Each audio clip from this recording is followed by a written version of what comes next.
Ladies and gentlemen, welcome to the My Wave podcast. Super excited that you're back with us. Hope you're enjoying these stories of My Wave. My Wave, my story, my life. We're looking at a surfer's one wave that they would want to relive. And it doesn't have to be their best wave, just the most memorable wave. Today, we'll have Laurel with us here in just a moment. And super excited to hear from her wave, her story, her life.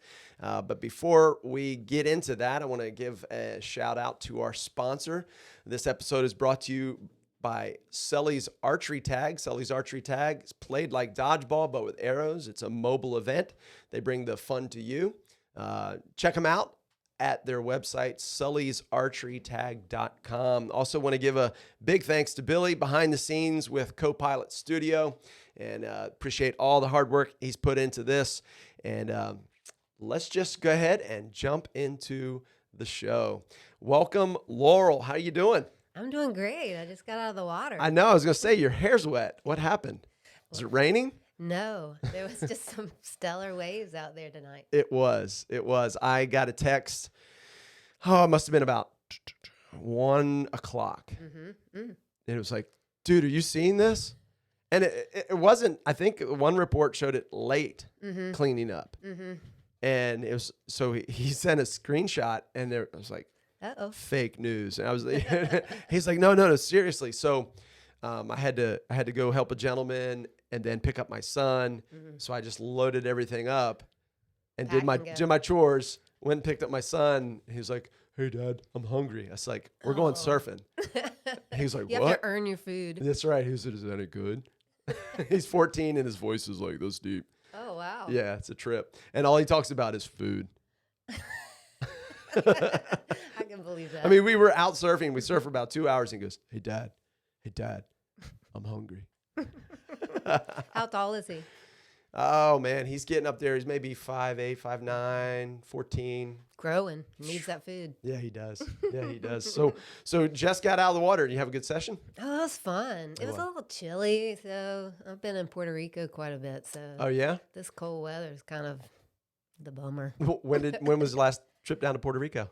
We got back. When did we get back? We spent February there. Did you? Basically. That's nice. Yeah. Because you have a place down there. Yeah, we have a place down there now, and I'm going to do a little artist retreat or writer's retreat at the end of the month. So I'm taking some girlfriends down that are in my writers group, and we're going to write, and none of them surf. So this will be the first time I have people down that don't surf, so I'll just be sneaking out in the morning. You'd be disappearing. Where's Laurel? I think she went to get some coffee for us. She went for inspiration. Yeah, you did. That's awesome. So you write as well? I do. Yeah. What are you writing?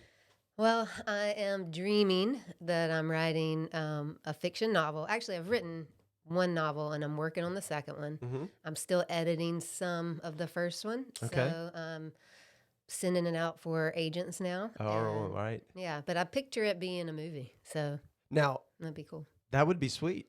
Yeah. You're going to do self-directed because you did a movie.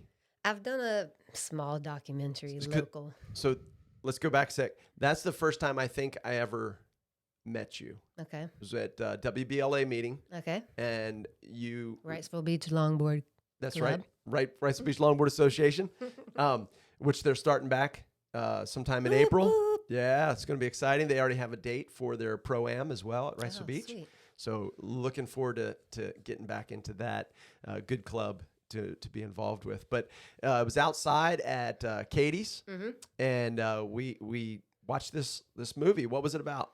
Oh, Any Given Morning was a little surf documentary that I made about the community of people and the kind of vast community of interesting people. You know, you had the neuropsychologist or the painter or the acupuncture person. You mean not all surfers are potheads? What in the world? Well, maybe we all started that way. I don't know.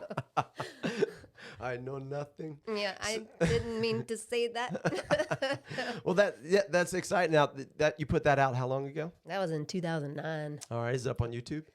Actually, it's not on YouTube. You need to put it out there. Well, I have video DVDs you can purchase, All but right. I don't have it on YouTube. It used to be on Amazon for a little bit, but yeah, the guy that was producing it or took it over as, he had his own company and he was borrowing other movies and managing them to the Amazon or whatever. Yeah. Okay. Whew, okay. Moving on from that. So you want to take this book though and turn it into a movie? Yeah. So I'm hoping I don't want to turn it into a movie. I want to sell it, and I want to it's an adventure novel, surf adventure novel. Okay. It's a female protagonist, which came about because I went to the library looking for a book that I would enjoy reading, and there was nothing. There was nothing with a female lead, So there was a few surf novels that were kind of surf noir, so a little dark but adventurous. But I guess Bethany Hamilton is really the only books that I found that they were really not written by her. They were about her life, but they were kind of teenage little adventure things. Yeah. But anyway, so this one is a female lead. She goes from Wrightsville Beach to Canada to Puerto Rico, and there ends up being a treasure hunt and some pirate booty and a kidnapping and all kinds of stuff. Okay. Yeah. Awesome. Yeah. Awesome. That sounds great. I'll give an update in the future on this podcast once it's out there. Yeah, that'd be great. Yeah. Very cool. Very cool. So before we jump into your wave, You've surfed for a little while. Yeah, I didn't start till I was 36. Really? So just a couple years ago. Yeah, I'm a late bloomer.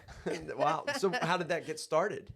I had wanted to surf, and Joe Pickett, who is a coach here in town, she came in. I used to work at the Tidal Creek Co-op, and she came in selling a wetsuit, and I thought, I want to surf. And so I bought the wetsuit, and it was 5 years later that I caught my first wave. Really? Yeah. Wow. So you bought the suit, no board? No board, nothing. And I was like, I'm going to surf, so I'm going to get that suit. And then a friend moved in a block away from me, and he surfed. And so I told him I wanted to surf that summer. He was a professor, so he was off for the summer, and we headed to the beach almost every morning, and he had a truck and an extra board, and so kind of coached me in. Yeah. And then I went every day, and then he went back to school, and he let me walk down the street, borrow his truck because he had 2 cars, and carry the board down. So, really? Yeah. By that time, I could actually carry this huge board. Right. So you started with a longboard? Big old chunky one. He had to help me carry it for the first month or so. Yeah. Wow, that's great. Yeah. What did you find in beginning surfing? What was it that was difficult? Everything. But because part of this podcast is I want people that are maybe learning and they come across the podcast, it's shared to them to say, hey, I want to learn something about surfing. And so any little nuggets of help that we can leave in this cast. Okay. Well, I would say it is a difficult learning curve, but having that big board and then having the time. If you can carve out that early morning time, if you're an early morning person, that's when to go. Yeah. That's the best, cleanest wind, and you're not really taking from any place else in your life because other things start later. So if you can get up at 5:30 in the morning and make it to the beach and committed. Yeah, especially in the summertime, 5:30, you're in the water. Yeah, you can see. Yeah. Now, what do you say to people who are like, well, don't sharks feed in the morning and in the evening? And what do you tell people that have that fear? This is what I tell them, because this is what one of the people that helped me learn, Wilson Freshwater, he's a marine biologist with the last name Freshwater. Nice. And he said, they're not interested in you. And I just took him at his word, and they're not interested in me. And then that worked for me. Yeah. I don't know if it would work for everybody. Right. Well, that's interesting that he would say that. And I guess coming from a marine biologist, he should know, right? Well, you got to trust him. Yeah. It is. I tell people, they'll ask, are there sharks? Of course. And the answer is yes. Yeah. We're playing in their neighborhood. But we have a better chance of getting struck by lightning than getting bitten by a shark. Yeah. Maybe it's changing now, though. More people in the water. Yeah. Thanks, COVID. Yeah. Beaches have been packed. Oh, yeah. Yeah. It was packed today. It was this weekend, too. Did you surf any this weekend? Last Friday. I saw you Friday. Yeah. That's where you paddled out, and I was like, hey, Laurel. Want to be on the podcast? And I'm like, as long as you want to be on mine. You have a podcast too? Yeah. Yeah. What is it? It's called, what is it called? I don't remember. Post Session Podcast. Post Session Podcast. And I've been listening to it for at least a year or more, 2 years. How long you been doing it?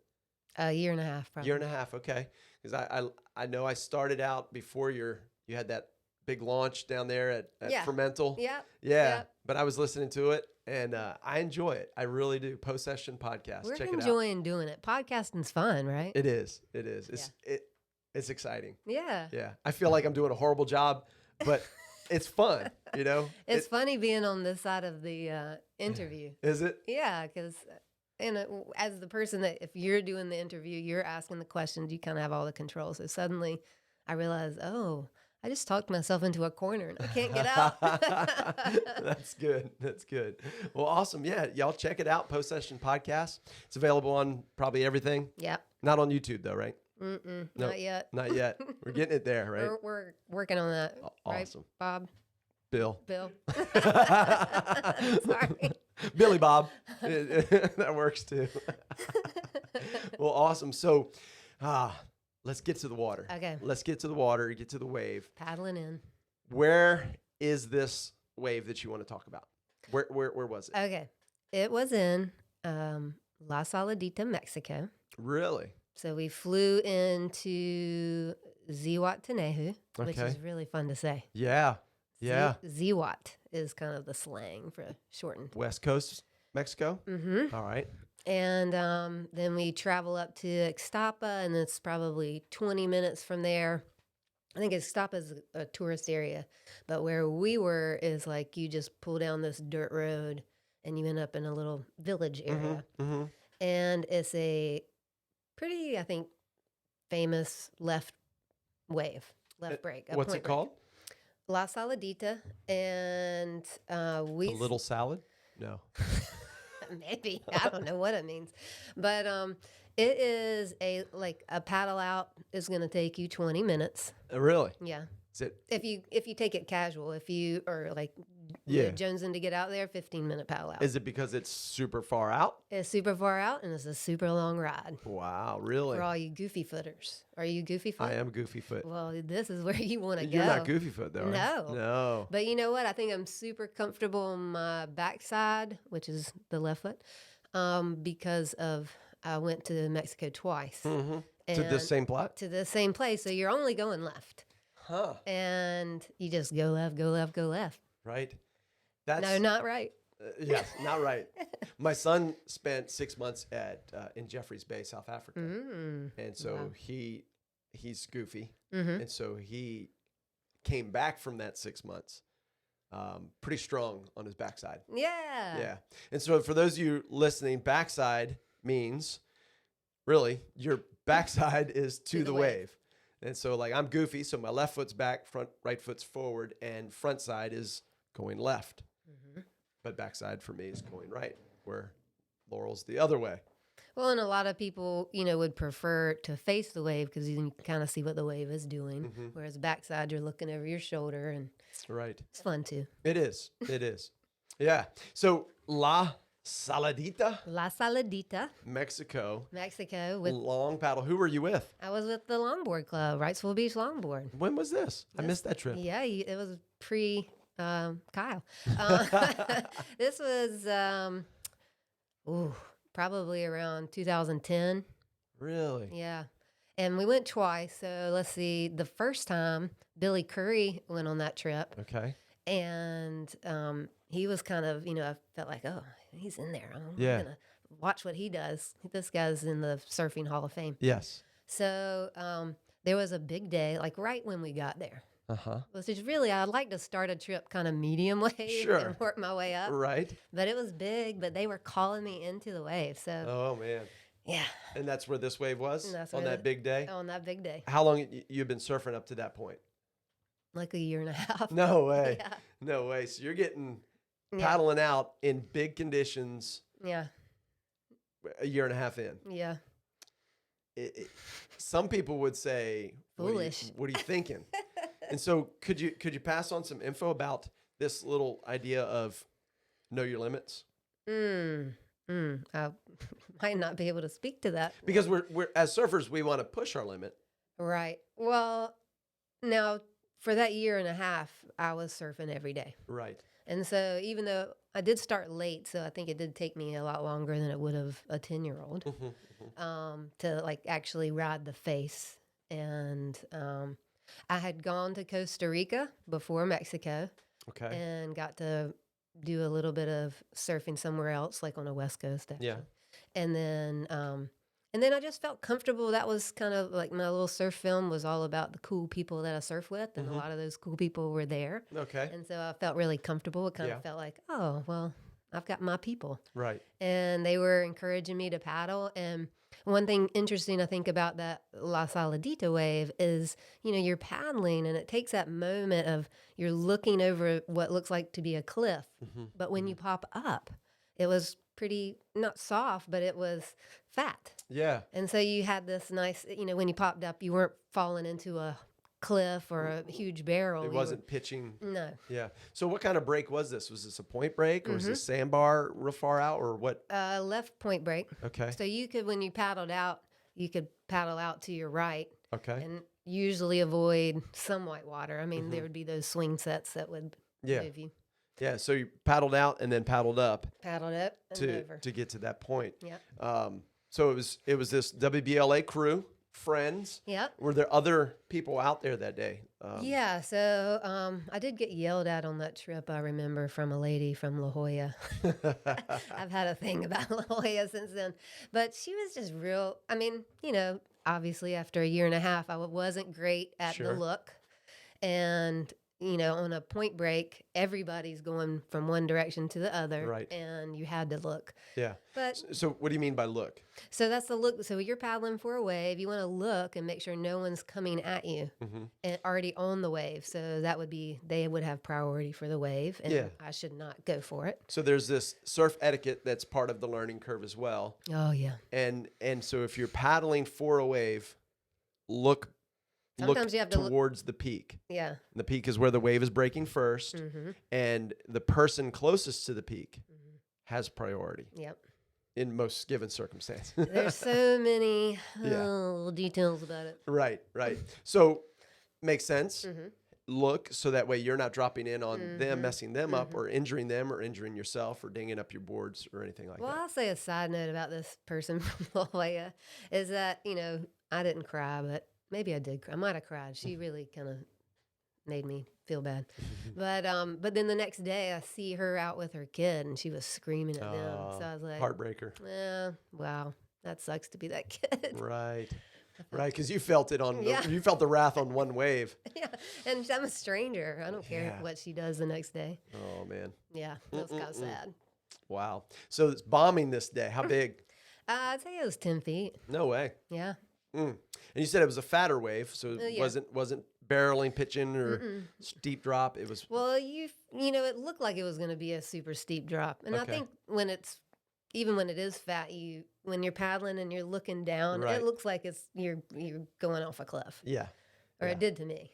For sure, 10-foot wave. But then that little moment of faith where you go, I'm going to go for it, and really, one other thing for your listeners who might be newbies is committing to the wave is better than pulling out at the last minute when I think that's more dangerous. Yeah, because if you pull out last minute and you're too far forward, you're getting sucked over. Yeah. And that's brutal. It sucks. Yes, it does.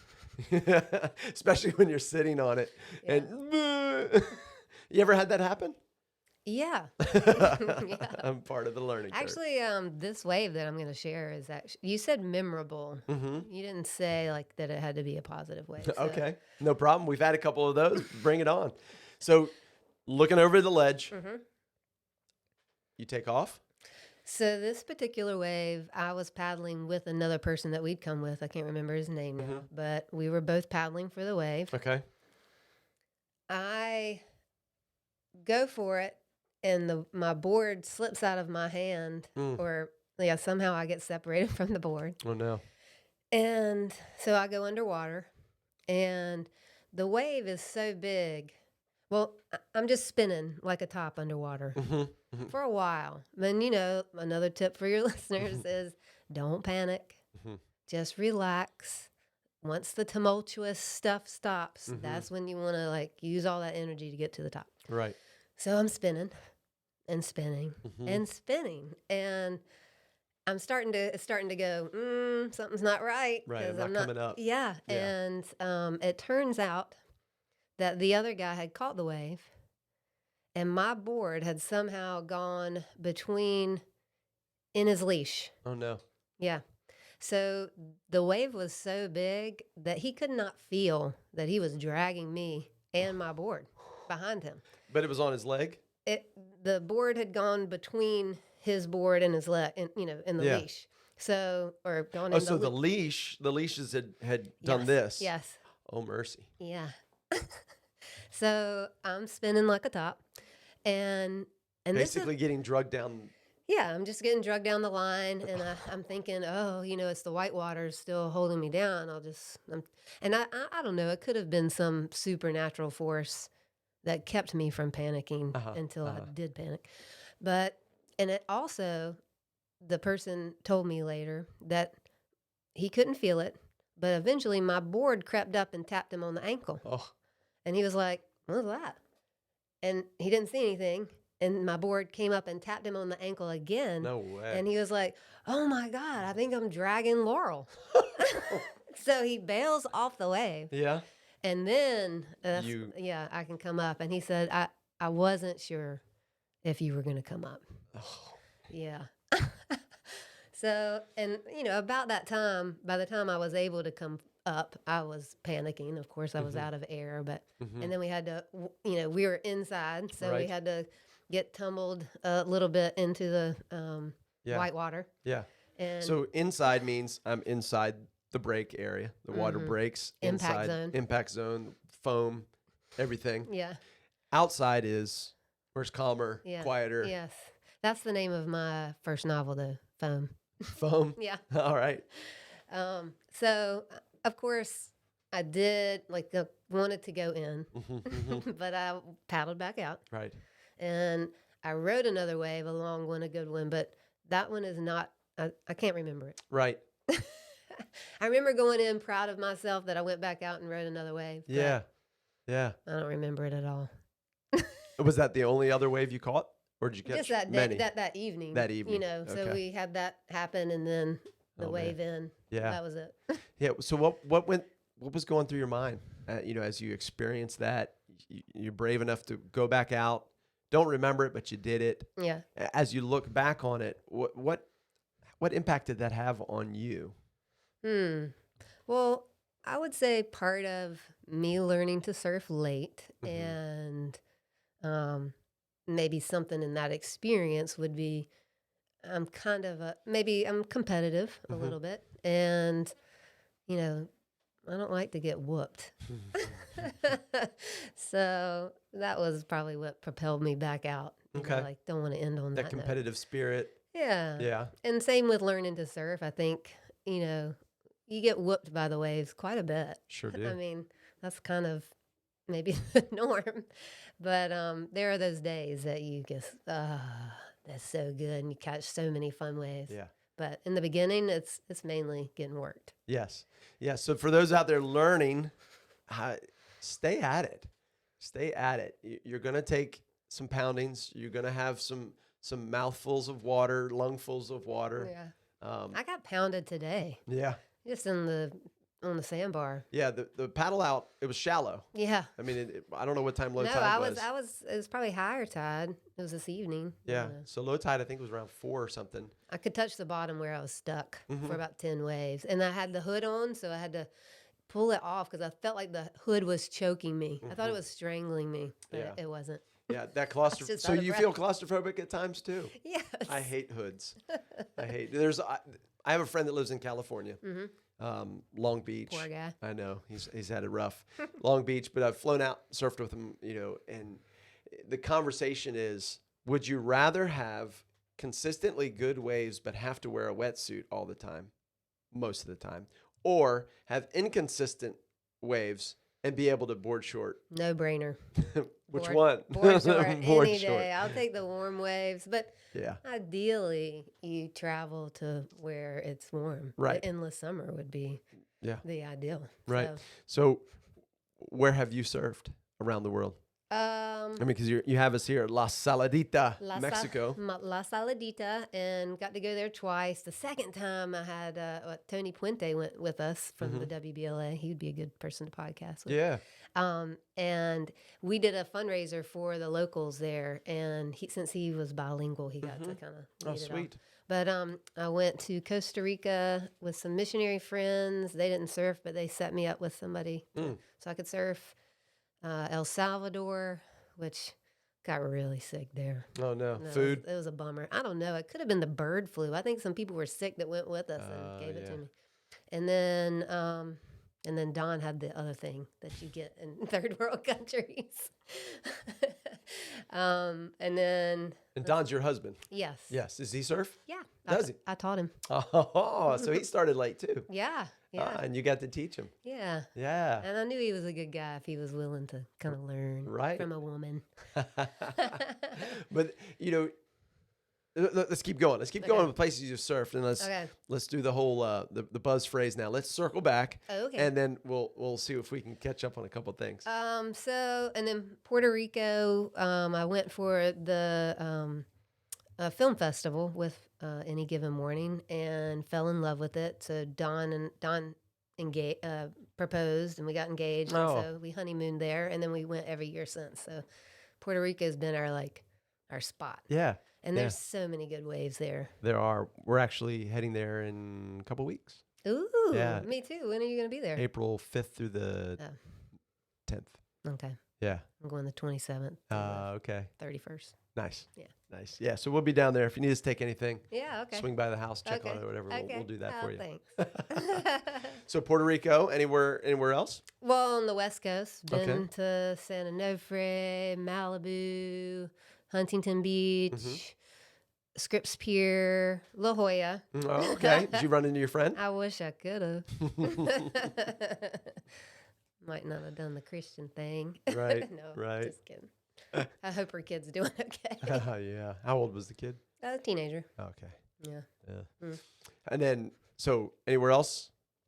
Nowhere. Charleston, Nags Head.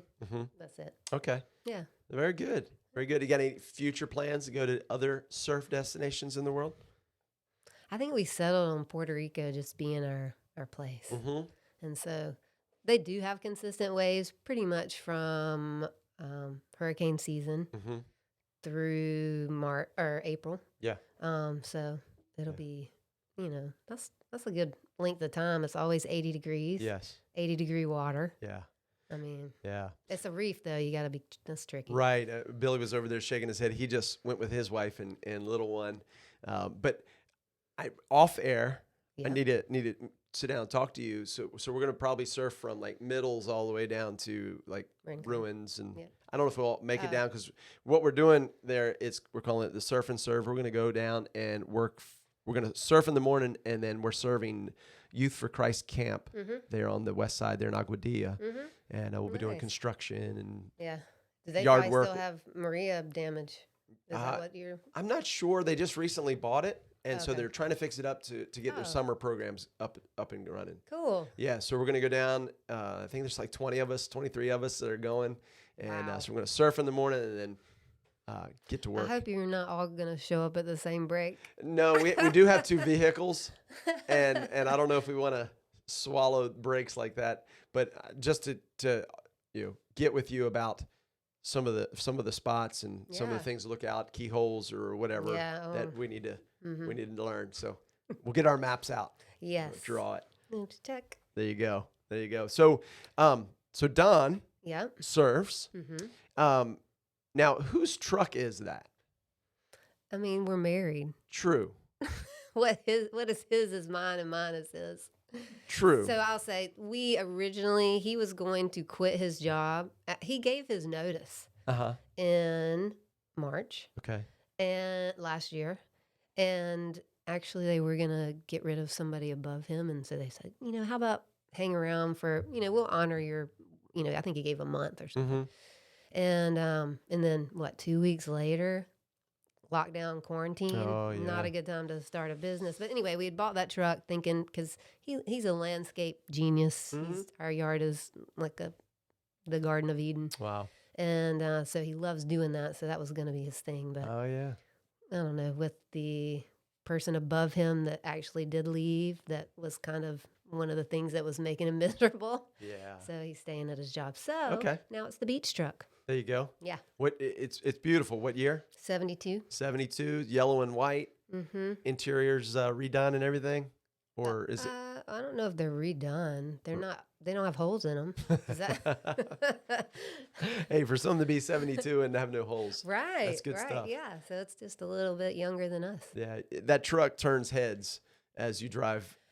I've noticed that a lot of men will say, actually, and women too. Yeah. Oh, I like that. I used to have a truck like that. Really? You hear that a lot. Yeah. It's a beautiful truck. And you always know, Laurel's out. Now, you still surf about every day? No, not since, gosh, it's tough to come back from 80-degree water and jump in. And throw a neoprene. Jump into 50-degree water. Yeah. And so I'm telling myself that today was the coldest it'll be until next winter. True. I would think so. I'm hoping. I would think so. We've had some chilly sessions this winter. I've heard. It's been, yeah. I mean, I think we finally had an official winter here. Yeah, this was a true winter. Yeah, longer, colder. We just heard about it. I mean, we checked while we were in Puerto Rico, the weather here. That's rough. Thanks for that. Man. So what do you ride now? What surfboard do you ride now? I like to switch it up. I cannot seem to land on the board. But in Puerto Rico, I've got a 610 fat Walden. And here I have a 711 that's probably just not quite as floaty, but a little bit longer. I have an 8 something. And then I have a 6 Rusty that I really want to work towards getting down to there, because I want to duck dive. Right. I've never duck dived. Right. What's a duck dive for those that... Yeah, well, okay. Well, when you have a longer board and you're paddling out, you can't go under the wave. You got this big flotation device, so you roll over, and what we do, call it a turtle, and you have the board over you, and you kind of shove it into the wave. And then if you have a short board, the shortboarders get to go under the wave. Yes, we do. That's just like, if you're standing, in the whitewater and you're getting nailed by waves, and how much better it is just to go under. Right. So that would be nice. What do you ride? So I ride a 9.2, but mostly I ride a 510 that Sean made for me, Sean O'Donnell. Yeah. That's Savage. Yeah. It's the Creature model. So I had to go check on my son at Jeffreys Bay, South Africa. Oh. And while I was there, I bought a board. You had to. I had to, made sure everything was all right. So I bought a board while I was there and brought it back and really fell in love with it. And not to be a downer, but my mom passed away. And one of the things, my mom, her mind was failing. But the one memory that whenever I'd call and talk to her, it seemed like whenever I was driving to the beach or coming back from a session, I'd always call my parents, just check in, say, hey. Yeah. And they were like, what are you up to? I said, I just got done surfing. And my mom would always bring it back to this one story where she was sitting on the beach and I paddled out and it was getting dark and I drifted away. She couldn't see me and she thought I was gone. And then she sees me walking up the beach. Then she always closed any conversation with that story. I remember the time, that kind of story. Yeah. So I wanted to, when she passed, I wanted to get a board made in her honor. And so it's called the Pootinky. Pootinky. Yeah, it's the Creature model, Savage Creature, but he took a little bit of volume off for those duck dives. And he got it, a little label glassed in, says Pootinky. And she called me Pootinky until I was married. Wow. Here I am, high school, DC punk rocker, mohawk, combat boots, blue jeans, and I'd be with my friends, and I'd hear my mom, Pootinky, time to go. She did not care. And I don't, maybe she did it on purpose, you know? Yeah. But Poo Tinky is what she called me because she said there was a time when she was changing my diaper. Mm-hmm. She pulled it back and she went, Poo Tinky. Mm. You know how moms talk, you know? Mm-hmm. And that stuck. Okay. So she called me Poo Tinky till I was 25. So now when you're paddling in the waves and I got my Poo Tinky. You got your Poo Tinky. Yep. So that's 5'10". And maybe if it's a really big wave and you blow it, it's a little Poo Tinky. That was a Poo Tinky wave. I made that wave Poo Tinky. Yeah, but so I've got the 5'10", and I've got a couple in between that I just bought my son. I found it at a pawn shop. It's a 6'4" modern love child. Mm-hmm. It's pretty sick. Okay. I had to coerce him into letting me ride it this evening. I was going to say, like, you know, when you buy somebody you love a board, but, you know, there's that little bit of, I can't wait to ride that board. I bought it, and then we went 50-50. Oh, okay. So you're part owner. I am part owner, and he has been like, no. And I had to put my foot down, go all dad mode. Mm-hmm. Look. Now. I want to ride it now. 2 waves. I ended up 5 waves later, giving it back to him. But it rides. That's why he didn't want you to get it. He knew it. He wouldn't get it back.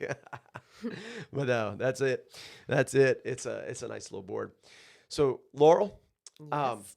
Any last minute advice to the lady in La Jolla? No.